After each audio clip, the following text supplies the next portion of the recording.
Good afternoon to you. I am King 5 meteorologist Leah Pezzetti with you on this first alert weather day. It is Tuesday, December 16th at 3 p.m. We are live right now on Facebook, YouTube, and the King 5 Plus app. You can always download the King 5 Plus app to stay updated on the latest impacts. That app is completely free. We are live pretty much 24/7 these days. We have a lot to get to, not just with our forecast, but the impacts are now coming to light. I want to show you some of the headlines of our forecast. As we look forward, there is a lot to talk about. A good chunk of this happening in the next 24 hours. Rain will continue to fall now through midnight, heavy at times. We also have the chance for some thunderstorms tonight, and that is going to keep our debris flow risk high into our overnight hours. Simultaneously, we are tracking wind that has started to pick up now, and it will continue to increase into our overnight hours and tomorrow morning. Gusts 45 to 55 miles per hour are expected. So with that, we could see downed trees, power outages, highly likely tonight. Plus mountain snow. A rare blizzard warning has now been issued from the National Weather Service. We are going to see snow picking up after midnight, and that snow is accompanied by wind, prompting that alert. So a lot to get to the next couple of hours. We do want to start with evacuations that are still in place in Pacific due to a levee breach on the White River. The breach was reported around 1:35 this morning. So in our overnight hours, the National Weather Service issued a flash flood warning when the breach occurred. Level 3 go now evacuations were issued. King 5's Farah Jadran was in Pacific this morning and has the latest from there. A lot of work still being done here in Pacific after the levee breach happening around midnight. A lot of sandbags are being brought to this area, all different sizes. Take a look at this video. This shows you where that breach happened. It just gushed out water pouring out of Pacific City Park, which is along the White River, into the road. And that park is sandbagged and closed off during the winter because of rainfall, snow, or any rising level of the river, but not to this magnitude has the flooding got to this point in breaching and going through that barrier. We did see all of the machinery coming through here, the big 5,000-pound sandbags being loaded up and taken in to start sort of that patch job at this point. We spoke to a lot of people that were woken up by a lot of chaos, a lot of noise, hearing alerts from their phones and a helicopter. Open my window, look out, parking lot's underwater up to over the tires of the pickup truck that our neighbor has. And so I called 911, say, what do I do? And they came out with a boat, got us as far as they could, and we still had to walk through like ankle-deep water to get out here. So we're here along 3rd Avenue South and Pacific Ave here. This area is blocked off. Hundreds of people, again, evacuated in a go now order. They're using nearby shelters and checking in with friends and family. This morning, though, so far, we haven't heard any reports of any fatalities and no injuries. And that is the good news here, though. A lot of damage to a lot of homes. In Pacific, Farah Jadran, King 5 News. Here, the floodwaters have claimed their first life. This storm is now deadly. A man died after driving into a flooded road near Snohomish. Earlier this morning, firefighters rushed to reports of a submerged car on Marsh Road near the Snohomish River. A rescue swimmer pulled the driver, a 33-year-old man, out and performed CPR, but he did not survive. You can see just how high the waters are in that area. If you see floodwaters covering a road, please do not drive through them. But it also sounds like he may have driven off the road into those floodwaters, into a ditch that was deeply covered. Governor Bob Ferguson provided updates on a flood response in a press conference today. We learned from that press conference that Highway 2 over Stevens Pass is expected to be closed for months due to sustained damage. King 5's Bridget Chavez got these photos from a viewer who saw some of the damage. As you can see, a chunk of the road is gone. There's no estimated timeline for the highway to reopen. King County officials say it is safe to return home for those in the evacuated area near the Green River after a levee breach prompted evacuations yesterday. So this was yesterday's. We've had 2 so far. Crews made temporary repairs to the levee yesterday and worked swiftly to try and prevent possible flash flooding. King 5's Savannah Welch has the latest. Well, King County officials say it's safe for people to return to their homes, but people in the area are still asked to stay alert, be informed, and are also under a level 1 be ready notice that was as of this morning. The levee breach on the Green River triggered a flash flood warning that threatened more than 46,000 people. Warnings went out for Kent, Renton, and Tukwila. This was along the east side of the Green River near South Todd Boulevard. Crews spent hours containing it with heavy HESCO sandbags and stopping the flow of water. Officials stress the repair is only temporary, and they're continuing to closely monitor river levels and weather conditions. We spoke with several people whose home in Tukwila flooded on Monday, even before the levee breach. We lost everything we had, which wasn't much anyway, but we don't have anything now. And it's Christmas time, and it's like, I think we'll be okay. Officials say the county has been watching river flooding even before this last week's storms and taking steps to prevent major issues along the Green River. They've been moving forward with the Lower Green River Corridor Flood Hazard Plan. It aims to reduce flood risks through parts of Auburn, Kent, SeaTac, Renton, and Tukwila. The last planning committee meeting was back on October 15th, where officials shared updates and next steps. Also, the U.S. Army Corps of Engineers in Seattle is working with King County officials to assess damage and plan next steps for a permanent fix on this levee that ruptured yesterday. King County officials say several other levees across the area have been damaged and more repairs are expected. The Green River levee, the one that was damaged yesterday on Monday, had damage from 2020 storms, which is why it was weakened. Officials are also keeping a close eye on other levees along the Green River that also suffered storm damage from 2020. Those include the Fort Dent levee and Kent Airport levee as well. Savannah Welch, King 5 News. Thank you, Savannah. And it's not just the flooding that we're now keeping an eye on. It's wind, it's heavy rain, which is adding to the flooding, but also snow. And that combination of wind and snow in the mountains has now prompted the National Weather Service out of Seattle to issue a very rare blizzard warning. I want to talk about this and give a little bit of context. This was just issued in the last couple of hours. So everywhere in that orange-red color over the mountains, so this is both the Olympics and also the Cascades above 2,000 feet are under this blizzard warning. We do not see these often. In fact, we see them so infrequently that we don't even have it on our legend right there.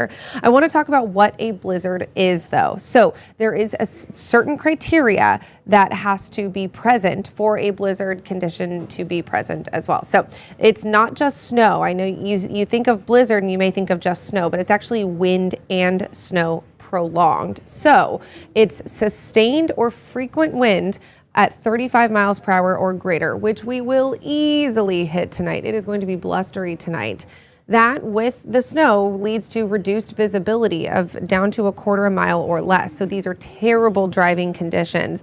And we do need to see this for a prolonged period of time, at least 3 hours that these conditions are present. So that's the criteria for a blizzard. And we don't often see it in Washington. This is a very rare warning. In fact, we saw 2 issued in 2024. So a year ago, last November, that was actually affiliated with the bomb cyclone.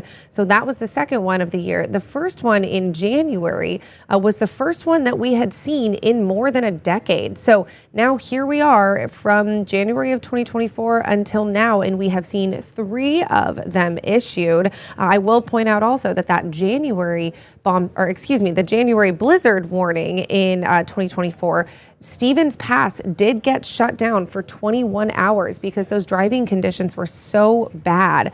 Obviously, Stevens Pass is closed right now because of the storm impacts from last week, but we will keep an eye on all of our other passes across Washington. And the 3 prior to that were issued by NWS Seattle were 2012, 2008, and 2006. So these are pretty rare occurrences. We do not often see them in Washington. So that's something we're going to keep an eye on. That blizzard warning starts at 2 a.m. and it will continue until noon tomorrow. So if you are looking to do any driving over the passes in the next couple of days, obviously Stevens, you cannot drive, but any other pass travel, I-90, It's a little bit lower in elevation, so the impacts aren't quite as bad as what they would be for Highway 2, but we absolutely could see some of these impacts. It will be very difficult to drive in our overnight hours. So once again, that is going to be tonight, starting at 2 a.m., and that is going to continue until 10 a.m.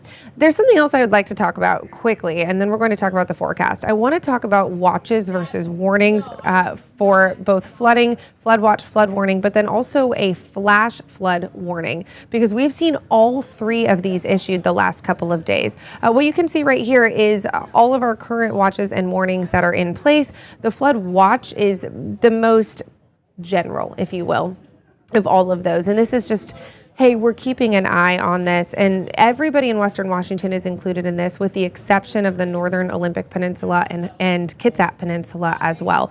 So that's just kind of a, hey, we're monitoring this, keep an eye out. A flood warning is a step well above that. And that means we do expect flooding conditions to be present.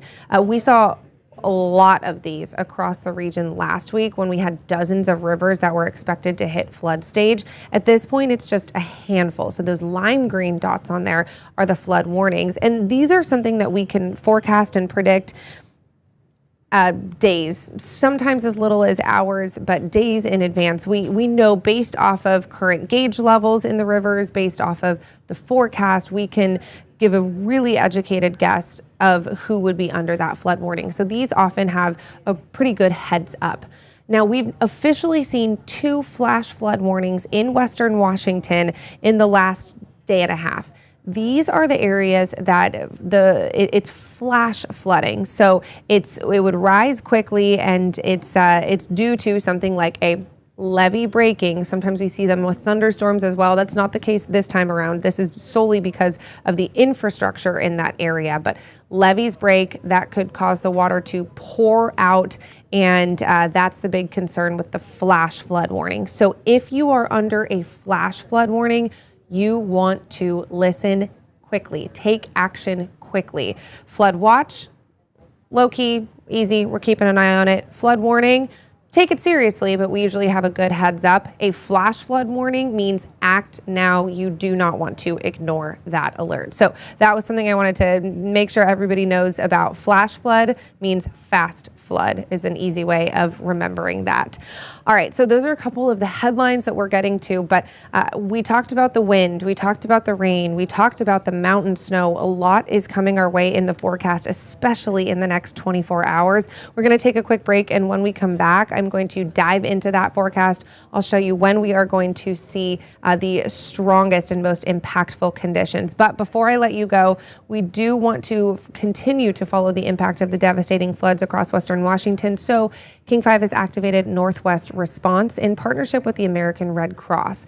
King 5 has a long history of partnering with the American Red Cross to support the community in times of need. You can join King 5 in supporting their efforts and donate to Northwest Response. All donations will help people affected by significant flooding in December and enable the Red Cross to respond to the devastating destruction the floods are bringing to homes, businesses, and communities.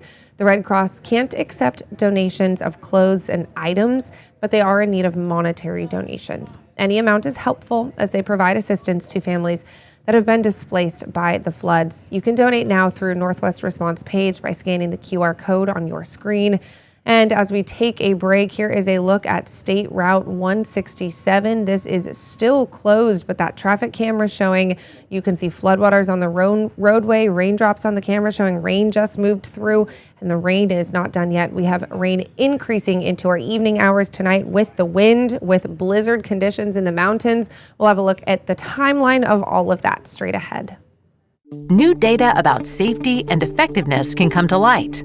The FDA keeps track of that new data, which can come from patients, drug makers, or healthcare professionals, and may include information about negative reactions to prescriptions. Based on this information, the FDA may recommend that the drug maker update the drug labeling by adding warnings or updated dosage information. Changes could also include the FDA requesting a drug recall. Find the answers at fda.gov/drugs.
Welcome back. I'm meteorologist Leah Pezzetti. Thanks for sticking with me on this live stream right now. We are talking about our first alert weather day.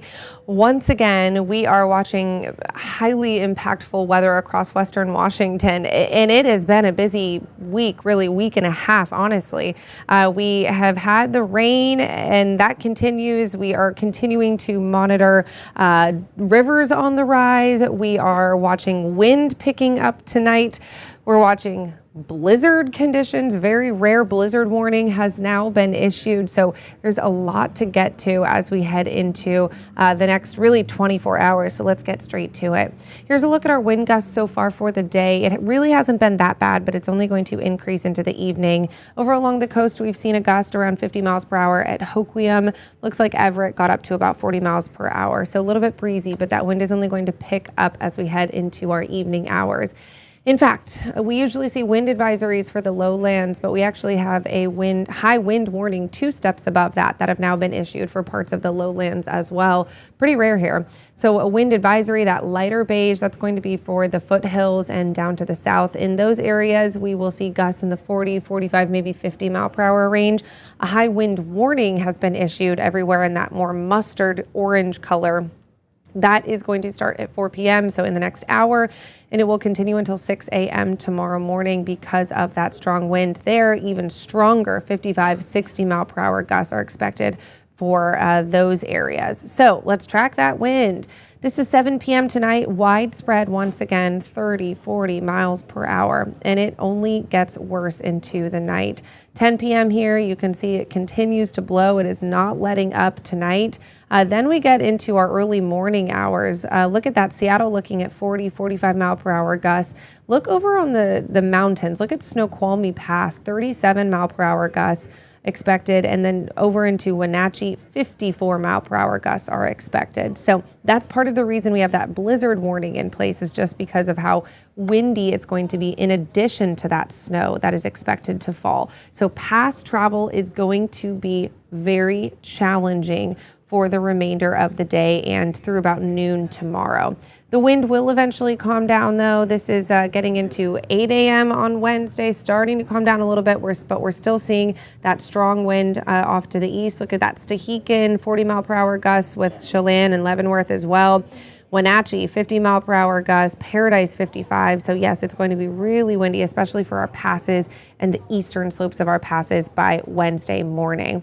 Then we get into Wednesday afternoon, starts to calm down a little bit, but it's still breezy out there. So it is going to be windy for the next 24 hours.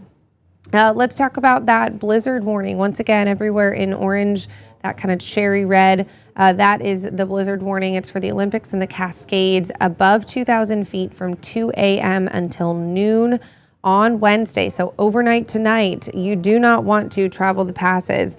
But remember, Highway 2 is closed for multiple months as crews work to repair the damage from last week's storm. Let's track the rain, though, because this is also going to pick up. This is 3 p.m. this afternoon. We can see right now heavy rain starting to pick up, but that continues into later on tonight. Look at the coast. This is 6 p.m. Pockets of heavy rainfall. We could also see some thunderstorm activity for the next couple of hours with some instability, cold and warm air essentially fighting, creating that instability. This is 8 p.m. and this is when we're really going to start to see that rain picking up more widespread. We have heavy rain expected for Puget Sound lowlands south of Everett.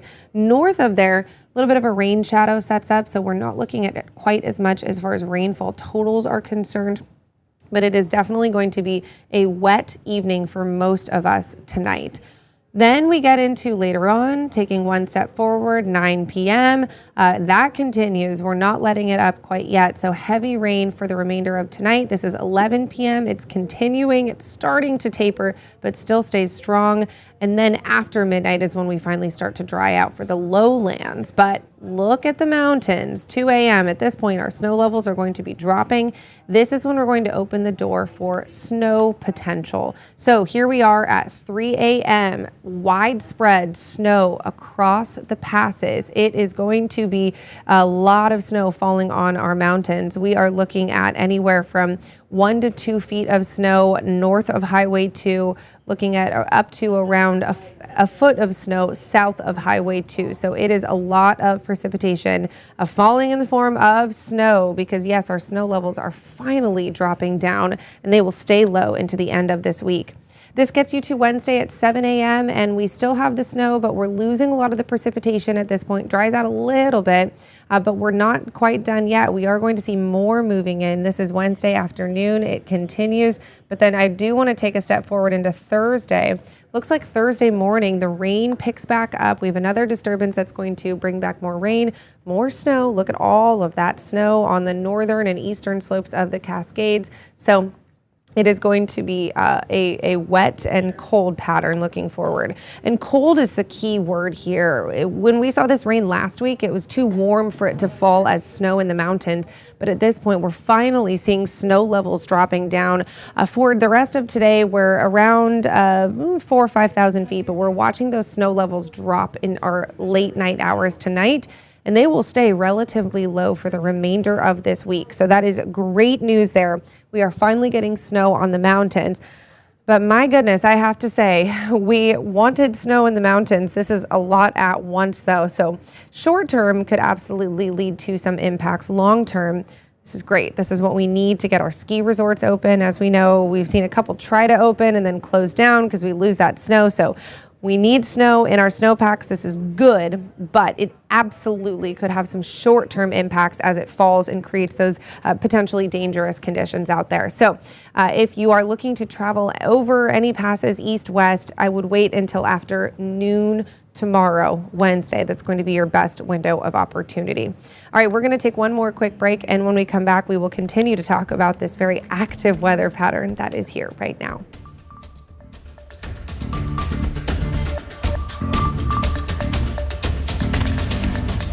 New data about safety and effectiveness can come to light.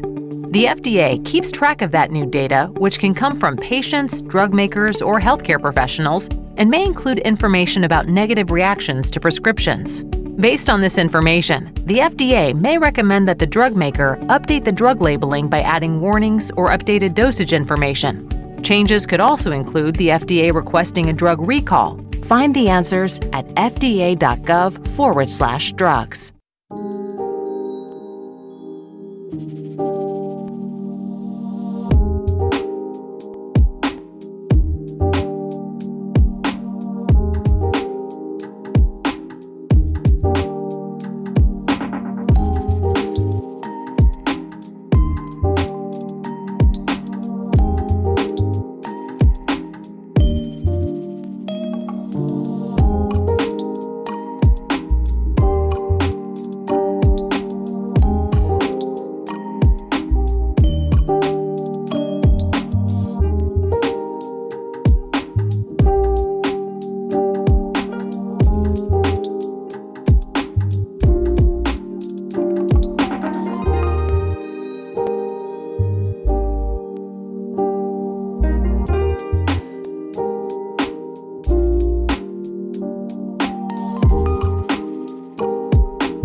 Welcome back. I'm King 5 meteorologist Leah Pezzetti. On this first alert weather day, we are diving into the forecast and talking about the very active weather. It's rain, it's wind, it's flooding risks continuing, and now it's a blizzard warning in the Cascades because Mother Nature thought we hadn't had enough of a week and a half. I want to show you one more time the forecast moving forward. I want to zoom it out a little bit this time and show you kind of regionally speaking what we are expecting. So right now we have a couple different bands of showers that are sitting right over the coast. Those are moving in the next couple of hours. This is 9 p.m. tonight. Heavy rain widespread, not just Washington, but actually into Oregon as well. So it is going to be a wet night tonight. And at this point, this is also when wind is picking up 40 to 50 mile per 24-hour gusts are likely widespread. Then into our overnight hours, we watch snow levels drop. This is 3 a.m. We are going to see significant snow falling over the mountains in our early morning hours. That's when the blizzard warning is in place as well. At noon, we start to see it taper off a little bit, but we will still hold on to a little bit of precipitation. Then into Thursday morning, we'll keep the heavy rain in Oregon, but we will tap into some of that moisture in the mountains and get more mountain snow. That continues into Thursday night as well. Quickly, a couple of rivers that are expected to hit flood stage. We're looking at in 2 days, the Skagit River hitting major flood stage once again. And always, if you have any videos, any visuals, photos of what you are seeing in your neck of the woods, we want to know what you're seeing. Text us 206-448-4545. Please be sure to include who took the visual, where and when. We want to see what you are seeing in your neck of the woods. Please do this safely, but you are our best eyes and ears. You are the way